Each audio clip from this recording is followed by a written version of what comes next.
Sophisticated ignorance, right? My curse is in cursive. In the city moving slow. 3500 for the coat. Only real niggas keep you flow.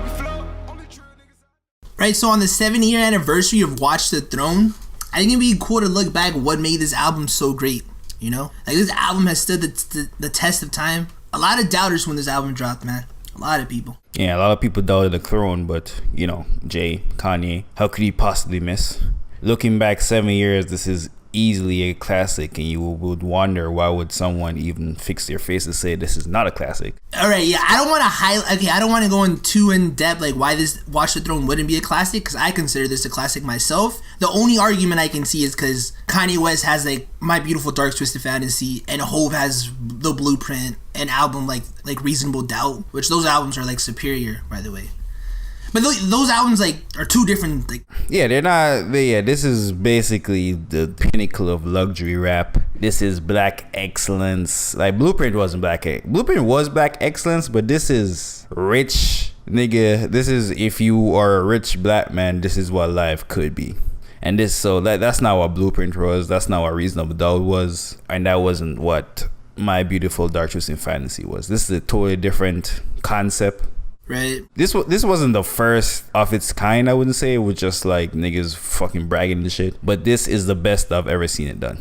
Great production, great lyrics. Yeah, and then even the rollout from itself, this was amazing. The album didn't leak. You gotta remember, we're in 2011, so streaming services are not a thing. I mean, Spotify is out, but the number of people using Spotify is still pretty slim, you know. Mm-hmm. Like album sales are still half of first week sales. So for the rollout for this album, they ended up going 3 days prior to the physicals. It ended up on iTunes, so they could avoid the album being bootleg. Like that was unheard of. I think people were like, "What are you doing?" I don't know if that's Hove's doing. I can't see where like that's Def Jam's doing or the label. But that would be a cool conversation to ask them. Like, yo, who decided to go this route? Apparently, Kanye wanted every song Tyler to have the word nigga in it. Thank God Hov was in the studio with him, told him, no, nigga, it's a stupid ass idea.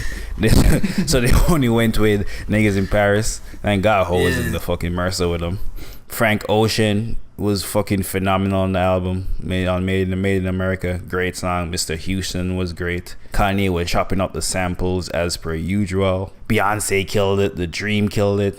I think everybody killed it, bro. I don't know who really missed. Yeah. The only miss on this album is the fucking artwork. The Ricardo Tucci. That shit is what is that? It's a fucking gold plate with like stars and like flowers on it. Like leaves and stuff. Leaves. I Yeah, don't know, what is man. that supposed to be? I think that's too rich. We can't understand it, man. Yeah, it's true. That might be some rich nigga shit. That's luxury art right there. Yeah, it's like, yo, look how long it took people to say it's a classic on luxury rap. It took people almost 5 years. I feel like it wasn't until like 2 or 3 years ago where people were bigging up like, okay, this shit a classic. Because a lot of people online were niggas went back and like, yo, every song bangs. He was like, wait a minute. Yeah, Gotta Have It, New Day, It's My Bitch. A lot of shit on this. And this was the first modern collab album, by the way. This is what started the trend when then you saw Drake and Future did it, and like Travis and Quavo and Migos and whoever fucking kept doing collabs.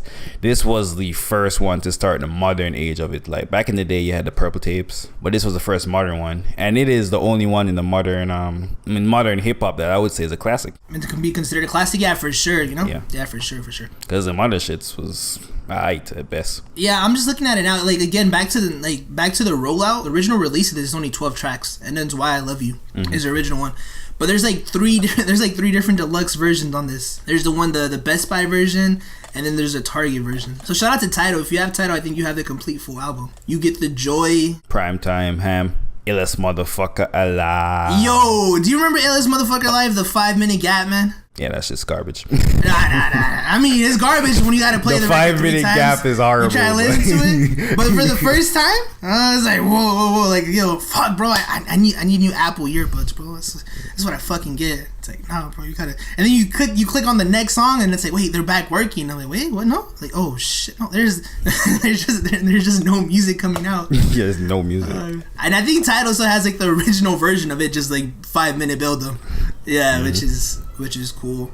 This album ended up selling 436,000 first week. It was Hov's 12th studio #1, Kanye's 5th #1. I mean, what else is there to say? Album is definitely a classic. In my opinion, this might be the best collab album of all time. A lot of, if you talk to old niggas, they'll say, "Oh, the Purple Tape." Nah, that Purple Tape, man. The tape was purple. It was the greatest thing, bro. The tape was purple, bro. It's fucking amazing. I used to play it in my Walkman. Yo, you wasn't alive in the 90s, B. Cool G sweaters. Y'all niggas can hold that.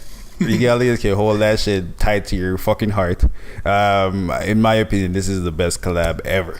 Right. If you know a better collab, tell me in the comments. And if you're gonna bother tell me what time to be alive, nigga, don't even say that to me. Fuck it. Or they might go that French Montana and Fetty Wap. It was called like Jungle something. Yeah, Jungle song.